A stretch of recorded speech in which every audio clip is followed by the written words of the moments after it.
नमस्कार, news gallery में आप तमाम लोगों का स्वागत है। सबसे पहले आपको बताना चाहिए कि हरियाणा से जो ट्यूबवेल कनेक्शन का मामला है वो धीरे धीरे काफी जोर पकड़ता जा रहा है। हमारी भी कोशिश और मुहिम है कि जहां तक हो सके संभव प्रयास ट्यूबवेल कनेक्शन के मामले के ऊपर हम आपके लिए बुलेटिन और न्यूज को लेकर के आते रहे। किसानों के दुखते हुए रथ पे हम लोगों ने हाथ रख दिया और कोशिश यही किया कम से कम मलहम का काम हो। आपने देखा होगा हमारे पुराने भी एपिसोड्स में कि लगभग काफी सारे लोगों के मैसेजेस और कमेंट्स आ रहे हैं। कुछ लोगों का ये कहना है कि 2013 और 14 से उनका मामला पेंडिंग में पड़ा हुआ है। कुछ किसानों ने तो यहां तक कह दिया है कि जिनका 2 एकड़ से कम का जमीन है हरियाणा में, उनको सरकार ट्यूबवेल कनेक्शन देने में आनाकानी कर रही है। हम लोग बिजली आयोग के और बिजली विभाग के दफ्तर का चक्कर लगा लगा करके थक गए हैं। हमने सब कुछ फी और पेमेंट कर दिया है, लेकिन फिर भी हमें कनेक्शन नहीं मिला है।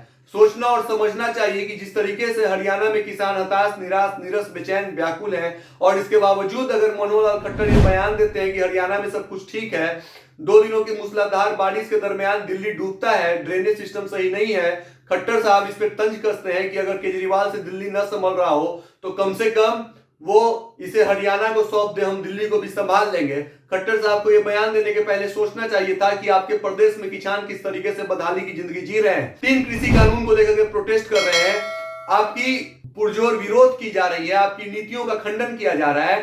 ट्यूबवेल कनेक्शन को लेकर किसान परेशान चल रहे हैं, उनको ट्यूबवेल कनेक्शन नहीं मिल रहा है। आप ही के सरकार के जो डिप्टी सीएम है दुष्यंत चौटाला, जो कि जेजेपी पार्टी से ताल्लुकात रखते हैं और उसके सर्वे सर्वा हैं, उन्होंने आपके ऊपर कई सारे भ्रष्टाचार का आरोप लगाया था। और इसके बावजूद वो चुनाव है, कुछ भी हो सकता है, सत्ता का प्रभु है, सांप्रदायिकता का खेल है, आपके साथ आकर के मिलकर के मिलीजुली सरकार चला रहे हैं। और ऐसे में आपका इस तरह का बयान कितना बचकाना है, ये आप इससे खुद ही अंदाजा लगा लीजिए। बताते चले आपको कि बात और विवाद ट्यूबवेल कनेक्शन की हो रही है, ये होनी भी चाहिए।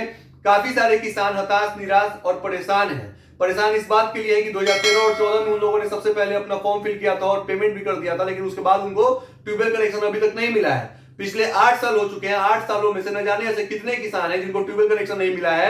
जब इस मामले को पुरजोर तरीके से उठाया गया, तब खट्टर सरकार की जो है रणनीति वो ये कहती है कि हम हर जिले में लगभग 10,000 की संख्या में ट्यूबवेल कनेक्शन देने अब जा रहे हैं। जब देने जा रहे हैं तो अभी तक भी उस मामले को पूरी तरीके से फुलफिल नहीं किया गया है, लोगों को ट्यूबवेल कनेक्शन नहीं मिला है, पहली बात। दूसरी बात, जब 10,000 लोगों को आप ट्यूबवेल कनेक्शन देने जा रहे हैं तो क्या हर जिला में किसान सिर्फ 10,000 की संख्या में है? बाकी के किसानों का क्या होगा जब उन्हें ट्यूबवेल कनेक्शन नहीं मिलेगा? तो ये सब कुछ के बीच में राजनीति हरियाणा में चल रहा है सुचारू रूप से। देखना दिलचस्प होगा कि आने वाले समय में क्या होता है।